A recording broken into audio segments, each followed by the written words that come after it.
नमस्कार, म उदयपुरे हमजाएगा। आज पनि तपाईहरुलाई जाडो जाडो मौसममा हँसाउन र तताउनका लागि तपाईहरुको सामुन्ने आइसकेको छु।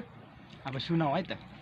एकचोटी चाहिँ के पुरै है अबार जाडो भएछ अरे के। अनि एउटा केटा चाहिँ टक्क चिया खानु भनेर टक टक टक टक पसलमा गएछ अरे के। टक्क पसलमा गएछ अरे। पसलमा गएर ओ साउनी चिया बनाउनु त एक कप भनेर के। अनि टक्क एक कप चिया बनाएछ अरे। अनि त्यो चिया दिएछ अरे के। उसको पालो त्यो चिया लिएर अलि पर गएर एक सुरुप हानेछ अरे के। टक्क एक सुरुप हान्यो अरे। यस्तो चियामा हेरेको त पुरा झिङ्गा अरे के। त्यो झिङ्गा देखेछ अरे। अनि सुई सुई आएर ओ साउनी के हो पारा यो चियाभित्र त झिङ्गा छ त, यो रिटर्न लिनु भनेर क्या। साउनीको पालो कहाँ रिटर्न हुन्छ भाइ, खाइसकेको चिया हामी रिटर्न लिँदैन, तिमीले खाइसकेको छौ भनेर के। मैले खाएकै छुइनँ, तपाईँलाई कसरी थाहा भयो भन्छ। तिमीले खाएको छौ भनेर पुरा डिस्कस पर्नु थाल्यो अरे क्या।